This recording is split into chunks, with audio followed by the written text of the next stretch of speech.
There's new information today. This from Adam Schefter. Adam Schefter used to work in Denver. So if Adam Schefter ever has information on a Denver team, it's money, or the Shanahans, it's money, because Mike Shanahan created that dynasty in Denver. Schefter is very connected to the Shanahan family, more than any reporter in America.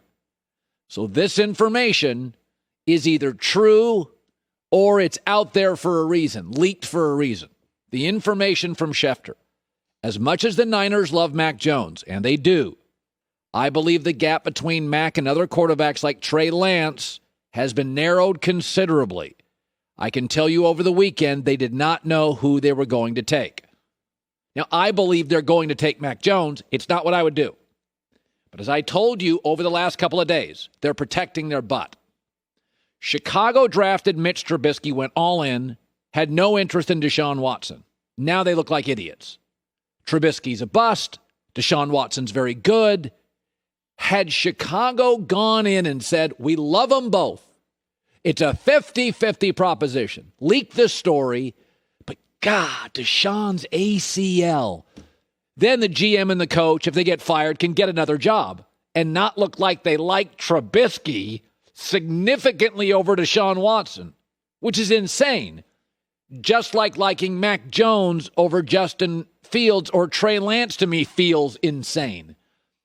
But if you pick Mac Jones, there's a strong likelihood that Trey Lance ends up in New England, because the story today is New England's moving up. And if Trey Lance goes to New England, sits behind Cam for a year, gets Belichick, that offensive line, and Josh McDaniels, he is going to crush. And if Mac Jones doesn't do well, and I think he would struggle some against, I don't know, the best division in football, especially early, and then Trey Lance in 2 years is rolling, you look really foolish, and you got a losing record. And the fourth best quarterback in your division behind Kyler Murray, Matt Stafford, and Russell Wilson. So I think this is a little bit of San Francisco. They like Mac Jones, they want Mac Jones, and they want to cover their butt a little bit to say down the road, hey, we love Trey Lance too, as he's starring in New England.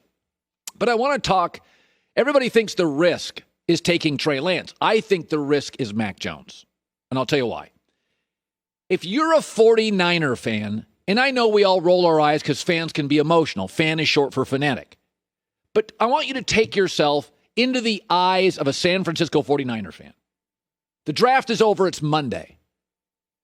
If I was a 49er fan Monday and we draft Trey Lance and we keep Garoppolo, I'm thinking, all right, I got the quarterback that got me to a Super Bowl, and I got a guy physically who needs some development, but he can go toe-to-toe with Mahomes, Josh Allen, as a runner, as a size, as an arm. That's a good Monday for a 49er fan. I got the now-win guy. I mean, Garoppolo's 24-8 against, or 8-3 against the NFC West, but he's 24-8 as a starter, got to a Super Bowl, won a division, and then I got the future, this wild, crazy, high-ceiling athlete. That's a great Monday. What I don't want Monday is we traded Garoppolo so we could draft a win-now quarterback, and by week 8, he's playing, and he's not clearly anything close to Kyler Murray or Russell Wilson athletically, and has a BB gun compared to Matt Stafford as an arm. That's a bad Monday. So I don't get the win-now guy or the high-ceiling guy. And I think it all comes down to not Mac Jones or Trey Lance, because I would take Trey Lance.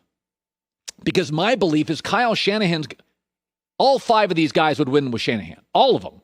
I've even said, I don't like Mac Jones. I think he'll win.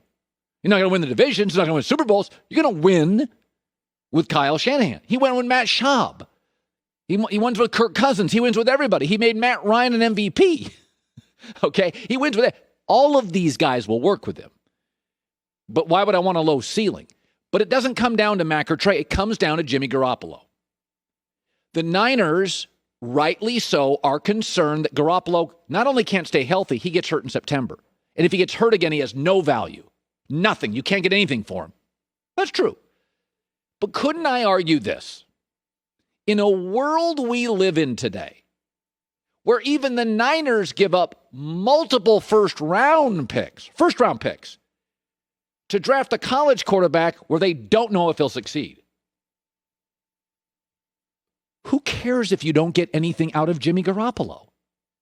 Just think about this. You only gave up a second rounder for him, and he got you to a Super Bowl. He won your division title. If he gets hurt and Trey Lance has to play a little early, all right, wasn't meant to be. But don't be paralyzed. I thought about this driving in today. You really got everything out of Jimmy Garoppolo you could want for a second-round pick. I mean, he came with an injury history, right? He came with one. You didn't know if he was going to be great. That's why you only gave up a second-round pick, and that's why New England only got a second-round pick. I mean, these quarterbacks out of college now are getting 3 first-round picks.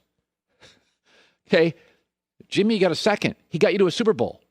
Just don't worry about it. If he gets hurt, he gets hurt, and Trey Lance plays earlier than you'd like. But do you really think Mac Jones is ready to win the NFC West over Russell Wilson, Matt Stafford, and Kyler Murray? If San Francisco just thinks about it this way, we got everything possible out of Jimmy Garoppolo, and you don't worry about getting anything in return. We didn't pay him $30 million. We didn't pay him $40 million. We gave up a second-round pick. You could get a second-round pick now for a right tackle. And he got us to a Super Bowl. So we don't care what we get out of him. Let's just keep him as long as he's upright. We're not going to sign him to another contract, but we're going to keep him as long as we can, cross our fingers on health, and let the much greater athlete with a much bigger arm and the much better body and the much higher ceiling Trey Lance develop. That, to me, feels low risk. I got the win Super Bowl now guy or get to the Super Bowl now guy. I got the high ceiling guy. If I'm San Francisco fan and I wake up Monday and I got lowest ceiling guy in the toughest division with 3 super talented quarterbacks and I don't have Garoppolo. So I'm probably not going to be great now, and I'm not sure I'm going to be great later. Instead, if Garoppolo's healthy, we're really good now, can win the division, and Trey Lance has a chance to be a superstar later. Nobody thinks Mac Jones could be a superstar. He's Kirk Cousins. So I know we roll our eyes at fans, but if you're a fan Monday, I'd feel way better about keep Jimmy G, squeeze every last ounce of juice out of that orange. Like, who cares what you get for him? You only give up a second-round pick for him, and then I get the ceiling guy. But the story is interesting because it comes from Adam Schefter. He's tied to the Shanahans. What would I do? Take Trey Lance, keep Jimmy G. What are they going to do, my guess? Trade Jimmy G, fear that he gets hurt, they get nothing, and take Mac Jones. And this is just covering their butt. Showing a little interest for other guys. All right, so the Herd, by the way, brought to you by Jersey Mike Subs. Be a sub above. So the Buccaneers did sign Antonio Brown. Eventually. Team-friendly deal. So this is noteworthy, and I'll read this to you. The Buccaneers have all 22 Super Bowl starters back. Only team in the Super Bowl era to do this. All of them back. Their top 16 snap count leaders on offense back. Their top 21 snap count leaders on defense back. All the coordinators back. Head coach back. Never been done. Unprecedented.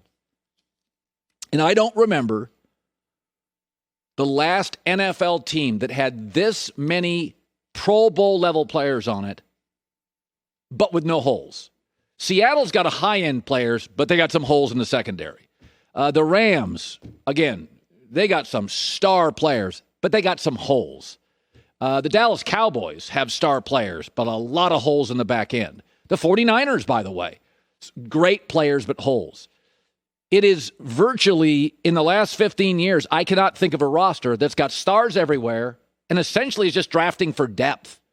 They're going to probably take a quarterback and a running back, and none of those guys will play.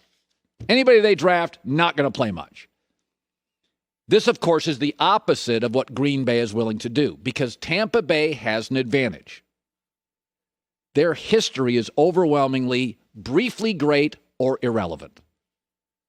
So Tampa Bay doesn't feel a burden to be relevant. I covered the Buccaneers. I was there. They were irrelevant when I was there. I left. They got relevant great fast. Tampa Bay's entire history is great briefly or irrelevant. There's no pressure. It's like newfound money. It's not family money where you're protecting grandpa and dad's money. Tampa Bay's never had any money. This is their 15 minutes of fame. They don't give a rip. They're going to go all in. Green Bay, meanwhile, is so terrified of the lows, they're not willing to push any money down the road to get highs now. If you go look at Favre and Aaron Rodgers, they only won Super Bowls early in their career when they weren't expensive. The minute Favre and Rodgers did not win Super Bowls is after their big contract. Because in order to win a Super Bowl, when you're paying a quarterback a lot, you got to push money way down the road. But Tampa doesn't care. Arians is going to retire in a couple years. Brady's going to retire in a couple years. The history of the franchise, the owners, we've been irrelevant for decades. We're fine. Sometimes there is an advantage to not having a great history. I've said this before. When I grew up in the Pacific Northwest, the University of Washington had a history of being very competent for about 30 years with Don James. So when he left, they played it safe. A lot of anybody connected to Don, they hired. They didn't want to take any big risks. Oregon was irrelevant my whole life. And so they would take big swings on coaches. Chip Kelly from New Hampshire, they didn't care. They had 300 uniforms. Washington once tried to change uniforms. The fans were outraged. USC deals with some of this now. Their history, they're paralyzed by it. Oregon was never paralyzed by it. They had no history. They named a stadium after a coach with a losing record. They just went for it. 300, do this, do that. You're not beholden to anybody. And so Tampa Bay's got no history. So they don't give a rip. They're going to push all the money down the road, win now, max their credit cards, take a big risk, try to win another Super Bowl. It'll be somebody else's problem in 2 years that they have no money. They're going to do what the Saints did. And by the way, why did the Saints go all in on Breeze? What is their history? Great briefly or awful. And so Saints are like, we're going all in.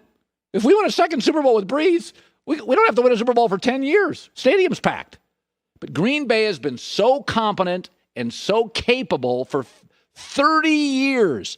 They are terrified of being irrelevant like they were in the 70s and 80s, and they won't push money down the road. They could easily push Aaron's money down the road. Easily. They won't do it. They're terrified by it. Hi, everybody. Thanks for watching. Subscribe here to get the latest from the show. Also, be sure to check out more of the best clips from The Herd or go watch a few segments from other shows on FS1.